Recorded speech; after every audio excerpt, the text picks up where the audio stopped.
see the Greenspun name just about everywhere. Something the Greenspun matriarch grilled into her family: give back to the community that gave us so much.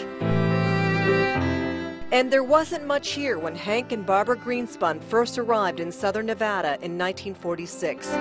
With not much housing in Las Vegas, the Greenspuns settled into an apartment with infant daughter Susan in Boulder City. Barbara Greenspun then commenting that it was so barren here she would gladly go back home if she could. Home was Dublin, Ireland, where her parents had moved the family from Britain when Barbara was 2.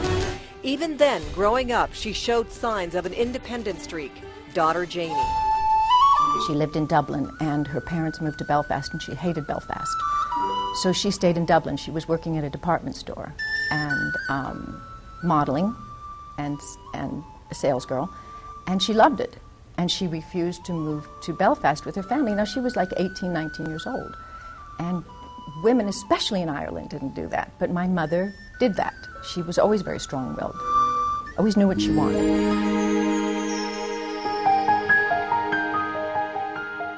And this is where she met her future husband. Son Brian says it was love at first sight.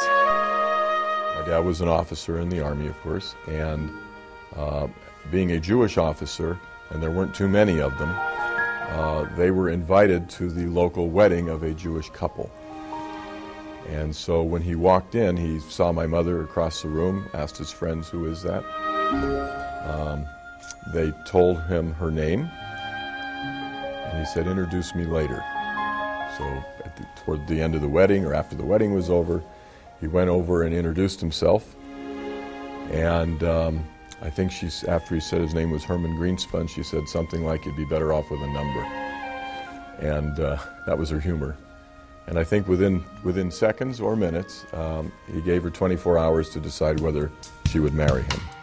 And so started the journey of what many have described as the adventurer, idealist Don Quixote, with the realist who kept her husband grounded, but realized his vision and made it happen together. Son Danny. He was known for being so strong and so pugnacious and never willing to back down from anything.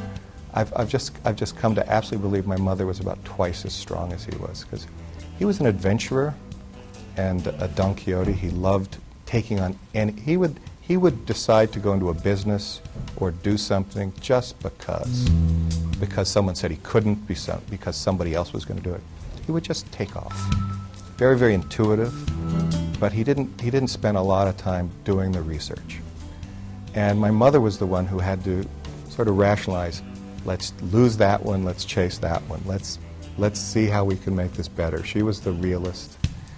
And I think that being, if he was the adventurer, she was adventure tolerant. And I think that probably takes a lot more strength, than to just go where you need to go. They went together to build a community. In 1950, the Greenspuns bought a local newspaper that became the Las Vegas Sun. The Sun was usually in pretty dire circumstances financially, and my mother was the one who made reporters bring her the pencil stub before they got the new pencil. She wanted accountability. She did the bill collecting. My dad couldn't care less.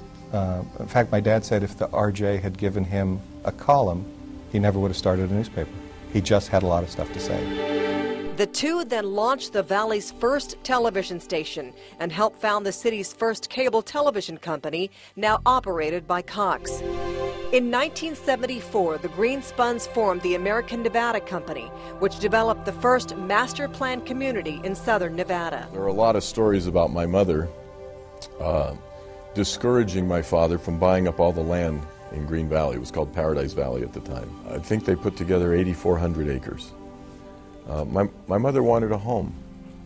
So every time they had a few dollars, she thought she would go buy a home, only to learn that my father had gone out and put that money down on some land. It's so much a month, and on and on and on. So it caused a little bit of friction in the house over a 30, 40-year period. But she didn't put up such a row that he withdrew from that.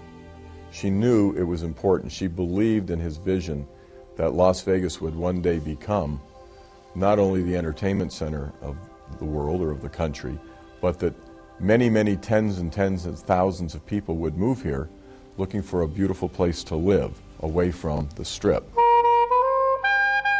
Those people would notice the woman not behind the man, but up front and center. My mother, interestingly, was probably the first person that I learned feminism from. You know, she taught me through example that women could do anything. I think that's why she probably learned to love Las Vegas, because women weren't put into cubicles here. Women could be just about anything they wanted to be. I remember her talking at the newspaper once with my father. I don't know what they were saying, but my mother said, "I have 4 children. I don't just have sons. My daughters will be treated equally." You know, that was in the 50s. I remember that so clearly. I don't remember her really not being home, but we knew she worked. She was the only mother on the block that worked. Everybody else's mother was home, but I don't think it bothered us in any way. There were many causes dear to Barbara Greenspun: higher education, women's health, and family and community welfare. She was also an advocate for Israel and Jewish causes. The Hebrew University was very important to my parents. I mean, I think we all traveled with them to Israel on Hebrew University trips. Israel bonds, you know, when Israel was struggling and fighting, you know, and constantly, my parents were very involved in doing, you know, work for Israel. I remember sitting at a dinner one night and somebody pledged $1 million, and my father said, "I can't wait for the time I can give away $1 million." And that, you know, that stuck with us. You know, when we had the opportunity, I think we've all given $1 million to something, at least, minimum, because it's how we were raised. It's what we were told was the right thing to do. And that more than anything, I think, what did my mother teach me? My mother taught me the right thing to do and how to live. Longtime friend Elaine Wynn says Barbara Greenspun was a role model, not just for her, but for men and women throughout the community. To be in Las Vegas, of all places, which was such a masculine-oriented town, clearly, I don't think women were all that aspirational in this arena. But in terms of being independent and having opinions and knowing that you could do something other than just traditional roles, certainly Barbara was that kind of a woman. With all of her achievements, everyone agrees her greatest legacy is her family. I think when you look back on anybody's legacy, you got to start with, you know, what kind of family did they raise? And I think she was most proud of that. She loved the idea of what the newspaper had become. She loved the idea of what Green Valley had become. She loved the idea that her kids were participating in it, being part of it all.